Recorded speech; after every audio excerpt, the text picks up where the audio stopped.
Howdy, this is Pastor Scott Kruse, and I thought one of the things that I would want to know about if I was thinking about attending a church was how that pastor became a Christian, how he got his call to be in the ministry. And so that's what this little video is about. The first encounter I had with God was when I was about 8 years old, or I think a little younger actually. And it was at my dad's friend Cisco was having like a Christian concert, and they gave an appeal to come to the Lord, and I stood up, and I remember that being a night that I really encountered God.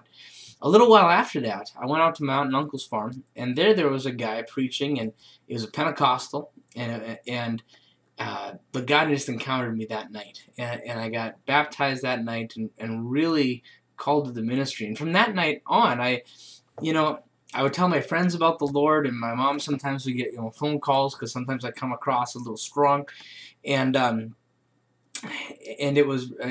was really doing some things with me. I remember my grandmother telling me that I was going to be in the ministry, and that I was going to tell people about the Lord, and she really poured a lot into me, and I believed from that point on that I was going to be in the ministry.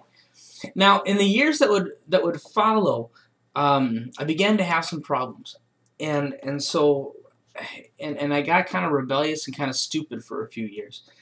And I've thought a lot, how did that happen? Because my mom and dad were really good mom and dad. I mean, they brought me to church every Sunday. They had it was a good family, a good marriage. I only remember 2 fights my mom and dad having the whole time growing up, all the way into college. That's pretty good. Now they probably fought more than that, but I didn't know about it. They hid it well and protected us from kids from that, I guess. My brother and I, and so they were good parents, and they didn't deserve, what I was about to walk through. The only thing I can think of that maybe why I got angry is the school was really hard for me. I had 2 first grades and 2 second grades, which actually isn't as bad as it sounds, because I went into the second grade, and then they put me back in the first grade, so it's sort of 2 second grades. But And by the first grade, second grade, by the time I was in the 3rd grade, I was really getting insecure, and I felt like a dummy. I learned that I don't learn like everybody else. My head doesn't quite work the same as everybody else, and now I know that. I know I'm not a dummy. I like to read, and I can hold my own with all kinds of people. But at the time I just felt like a loser, and so in the 4th grade I started to get into trouble. 5th grade I got more trouble. And the 6th grade was really a bad year. And I'm not going to share in this video the details of that. Because one of the reasons is because I don't want to embarrass my mom and dad. It was a bad time. And God protected me during that time from it being worse than it was. And I appreciate that. But at the end of my 6th grade year, and like I said, that was a dark year. It was at the end of the school year, and my cousin was kind of my idol. He was 19, he drove a motorcycle, he drank all the time, he could get any girl he wanted, and so I really admired him. And so I went out to the farm, and my Aunt Linda said, "You need to go out and talk to Joe. He has something to say to you." So I go out there, and he's working on a tractor. And as he's working on the tractor, he looks up at me and says, "Scott, I became a Christian." And I promise, my first thought was, oh, no. Here's my idol is now saying that he's become a Christian. He's no fun anymore, right? And he said, "Scott, God told me something about you. He told me that if you don't become a Christian right now, you're going to die young, and you're going to go to hell." And when he said that, it was like somebody slugged me in the gut. And I literally took a step back and knew I had a decision to make. Because, you see, I believed in God that whole time. I believed in God. I believed in heaven. I believed in hell. I believed in God. I believed in the devil. And if you would have asked me, even for most of those years, maybe not all of those years, but for most of those years, "Scott, what are you going to be when you grow up?" I would have told you I was going to be a preacher. And I had this idea that when I was young, I would have lots of fun. And then when I was really old, like maybe 30, I would become a Christian because, see, I wanted to go to heaven. I believed in that.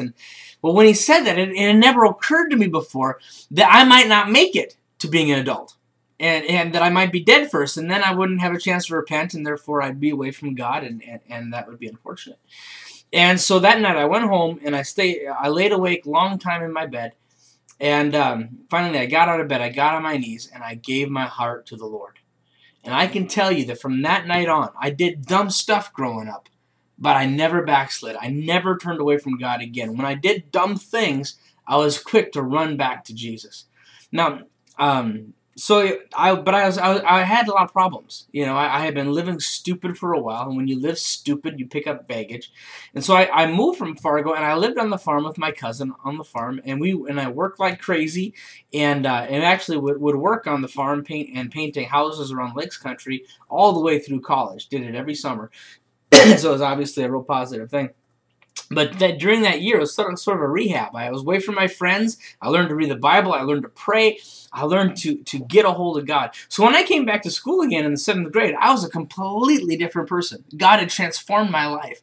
And again, I still did dumb stuff through the years, but I was quick to come back to God.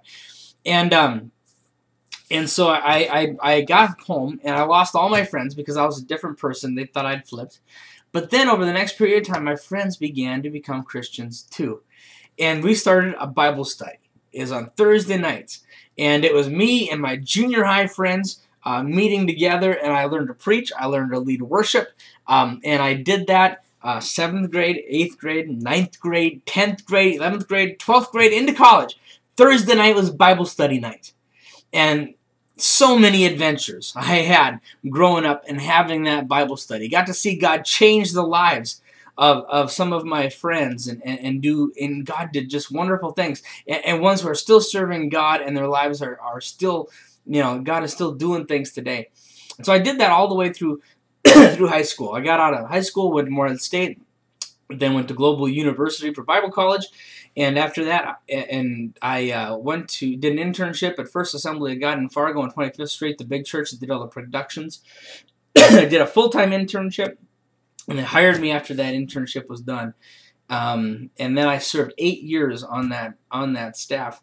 And then I had God's Heart, and then Youth for Christ, and then Heartland Community Church. I was the executive pastor there, and now church plant at The Rock. And I've never had to leave Fargo. You know, I have always stayed here because I've always found enough people here that need an encounter with God, that need to see God move and work in their lives. And so I've always been passionate. I've always been here, and I've always been called. You know, someone said, when did you know when you were called to the ministry? Pretty much as long as I can remember, I knew that's what I was supposed to do. And God has been so good, and He's been so beautiful. So anyway, Lord bless you. One more thing I got to tell you. Starting this church, The Rock, I sort of feel like everything in my life has been coming to this moment, has been coming to this mission, to this purpose of starting this church, something that's gonna last. Hopefully, after I'm gone, there's gonna be a church that is still gonna be reaching out and seeing lives change for the better, and people being inspired to serve God. And I'm so excited. So Lord bless you. I hope to see you in church on Sunday.